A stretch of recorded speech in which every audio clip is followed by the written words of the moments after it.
Hello, how are you all doing? I hope you're all well and I hope you're all enjoying your Sunday afternoon and welcome to another FPL video. So today I'm gonna give you guys my current FPL team for Game Week 1. We're gonna go through the team and we're gonna talk about the players that I currently have and why I have them. And also after that we're gonna talk about some of the friendlies that I recently that have recently been played. So as you all probably know, the Premier League teams started playing their first friendly games. So we're gonna see what happened in those games, and also we're gonna look at a couple of transfers that happened lately. So yeah, that's the plan for today. Thank you guys for watching and let's start. So first we're gonna take a look at my current team for Game Week 1. So on the screen we have the team that I made in the previous video, in the first video of the season. So this is the first team that I made, the first draft. So we're gonna go to the transfers tab and we're gonna slowly move position by position to my current draft that I have. So we're gonna start from the strikers, I suppose. So Haaland, of course, is still in the team. He is the nailed player, and Archet is currently in the team as well as a 4.5 striker that could potentially get some minutes here and there. If some other emerges, there's potentially a couple of interesting ones, like Balogun, for example, from Arsenal, who could get a loan move to some Premier League club. Then we're going to jump on that player. But at the moment, Archet is going to stay in the team, and I have a change in the third striker's spot. So in Kunku, I picked him in the first draft, but like I talked then, I still think that Nkunku is a very good player and is priced quite nicely, but we have to wait and see how he develops in the Chelsea team and how the Chelsea team looks as a whole, because last season was not good for Chelsea, especially attacking wise. So I still think that starting the season with their striker is a risk, and so I'm going to remove Nkunku for the moment.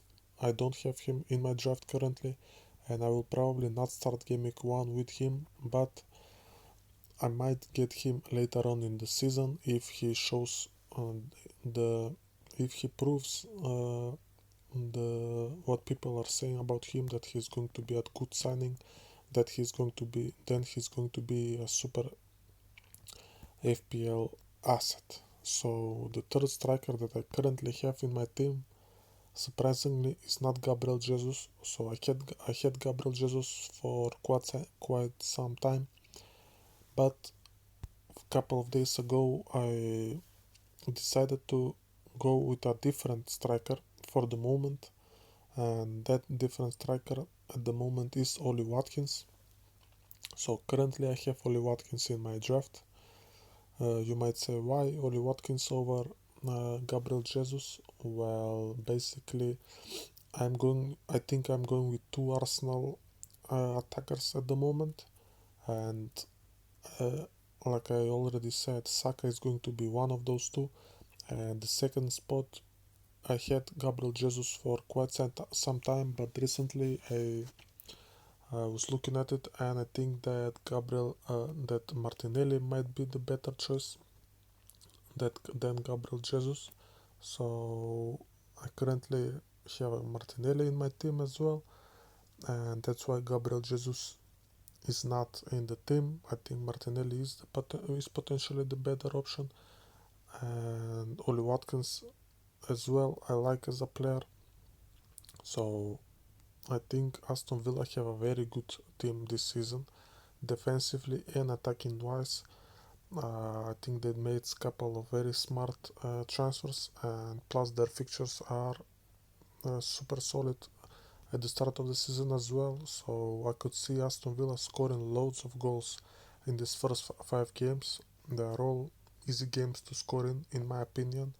Newcastle and Liverpool away are listed as two hard fixtures, but I don't think these two teams have shown any good defensive form recently, and I think Aston Villa could easily score in these two games as well. So obviously the three other games are also great. So Oli Watkins is currently in my team. I think he is a good pick for the start of the season, and the thing is, he's a very easy downgrade from Game Week 3 if some other uh, good striker emerges. So, for example, I don't know if Nkunku or maybe Ferguson for Brighton or maybe Dominic Calvert-Lewin emerges as a good striker, Oli Watkins to any of those players is a very simple move. So yeah, let's move to the midfield. So like I already said, uh, Gabriel Martinelli is currently in my team as the second Arsenal striker, attacker. I do think he's a good option. I think at the moment I slightly favor him over Gabriel Jesus. I think uh, he's a better player than Gabriel Jesus. Gabriel Jesus doesn't really score as many goals as you think. Martinelli, on the other side, he had an amazing season last year, and whenever he scores a goal, he is good for bonus points as well.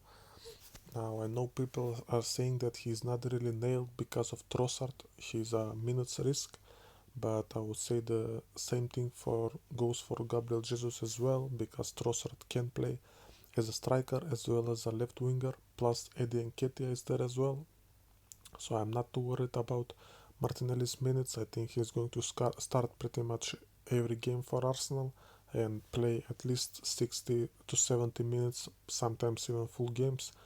So at the price of 8 million, I also favor him over Martin Odegaard just slightly and Kai Havertz. So I think he's a good pick, and at the moment he is my second Arsenal attacker in the team. So we have him in the midfield. Now Mohamed Salah. Currently my draft is without Mohamed Salah, so I only have one premium at the moment. And I was looking at Liverpool's fixtures. Let me just open them really quickly. So I was looking at Liverpool's fixtures at the start of the season, and I personally don't think they are the easiest ones. They might look easy on paper. Well, Game Week 2 is easy, of course, against Bournemouth, but Chelsea away in Game Week 1, I don't think it's going to be an easy fixture. Chelsea are going to be really up for it. A new manager, a bunch of new players, home ground, first game of the season. This is going to be a hard game for Liverpool. Then Game Week 3, Newcastle away is going to be a hard game as well. Aston Villa, like I said, are a super good, team that is playing super well, so I expect them to do good at Anfield as well. And then Wolves, West Ham, Spurs. So at this point, I might start looking at the Liverpool assets to bring in the team, but for the moment, I think I am very likely to go without any Liverpool assets for the start of this season. So Mohamed Salah, like I said, is currently out of the team. Plus, I don't really see me captaining Salah over Haaland anytime soon. Yeah, maybe in Game Week 2 I could captain him, but Haaland plays Newcastle at home in Game Week 2. That's a great fixture, I think, for the captaincy. And he is as good as an option, if not better, than Salah for that game week. So let's add another midfielder in the team. So one player that I at the moment that I really like, and he's one of my all-time favorite players in the Premier League, well, the last couple of seasons, and that player is James Maddison from Spurs. So I obviously don't have Harry Kane in the team, and I think I would like to have one Spurs attacker because their new manager is a manager that likes to play super attacking, and score lots of goals. So plus their fixtures in the beginning are not too bad. They have a couple of decent ones. So I do think that I'm gonna start the season with James Madison. I think he's a better option than Son for the moment because he's priced as less, 1.5 million less. He's nailed and he showed a lot better form last season than Son Heung-min. So he's in my team currently. Also at the moment, Bruno Fernandes is upgraded to Marcus Rashford. So I talked about this. It's gonna come down to whether or not Man United sign a striker or not. If they do sign a striker, then I'm going to start, most likely going to start the season with Bruno Fernandes. But if they don't, which seems likely at the moment because Man United are awful at transfers, then Marcus Rashford could potentially play as a striker for them, and he's still going to be the vocal point of their attack. So in that case, I'm going to start the season with him. So currently, he's in the team because Man United don't haven't bought any strikers yet. And then one more midfielder that I have in the team at the moment, and this one could change at some point. At the moment, I think I like this player. That player is Phil Foden from Manchester City. So I would like to have a double up on the Man City attack for the start of the season. Their fixtures are super favorable and they will score loads of goals. Now it's always hard to predict which Man City asset will start, of course, but at the moment there are good signs that Phil Foden is going to start a couple of the games at the start of the season. So basically, Kevin De Bruyne is injured and is expected to miss the first couple of games of the season. So that's positive for Phil Foden because he does play in De Bruyne's position quite well. So he might start a couple of the games in that position. Also, there are rumors that Riyad Mahrez is about to leave the club to go to Saudi Arabia, which is another positive because Foden could play from the right as well in his position. So I do think that Phil Foden is an interesting option for the first couple of games. I will obviously have to wait and see how he does in the preseason, if he plays the games, if he plays well, if he scores and things like that. But for the moment, I have him as my second Manchester City attacker. I think it's very likely that it's going to stay that way. So that's the midfield. Now let's move to the defense. So Estupinian, he is a player that, like Saka and Haaland, is nailed in my team. So I'm not planning on switching these three players anytime soon. They're going to stay in the team for game week 1 unless they get injured in preseason. So other than him, in the midfield we have Luke Shaw, Zinchenko, Minks and Bayer. Well, Bayer is still in the team. He's going to stay at 4 million, even though it's worth mentioning that Luton Town versus Burnley game 2 is going to be postponed. So it's going to be a blank game because Luton Town asked for it to be. So that's important, but I still think that I will keep Bayer in my team for the bench, and Burnley should have a decent defense, and maybe at some point he's going to be useful. Minks, I switched Minks around and to his teammate, to his new teammate that just signed a couple of days ago. That teammate is Pau Torres, priced at 4.5. So I currently have Pau Torres in the team, but I might switch to Matty Cash, who is their fullback at some point. I just need to make sure that Matty Cash is nailed and is going to start all the games for Aston Villa. So as soon as I do have that confirmation, I'm going to switch from Pau Torres to Matty Cash because I always prefer the fullbacks. Well, not always, but most of the time. And also Zinchenko, I have switched around to his teammate who could potentially be a better option, and that teammate is Gabriel, so I currently have him in my team as well. Priced at 5 million, he's super attacking and very dangerous in the opponent's 6-yard box, and his expected goals are quite high. Last season he scored quite a lot goals as well, so I have him at the moment as an Arsenal defender, and I think I want one Arsenal defender in the team because I think that with the signing of Declan Rice, they're going to be super strong defensively. So I would rather have one defender and two attackers rather than three attackers like some people are doing. So Gabriel is currently in the team as well, and then Luke Shaw, I actually have him removed at the team for the moment, and I will tell you why in a second. So in this position at the moment I have a Man City defender, so I have John Stones because of the features that Man City have at the start. This could change. I could go for a Chelsea defender as well, which would be Ben Chilwell, most likely priced at the same price. But at the moment I have John Stones for that position, and I will wait to see what happens in the preseason games. And the reason why I removed Luke Shaw from the team is because Man United are about to sign a new goalkeeper, Onana from Inter. So he's for people that don't know, he's a very good goalkeeper that plays amazingly with the ball. So he passes the ball around.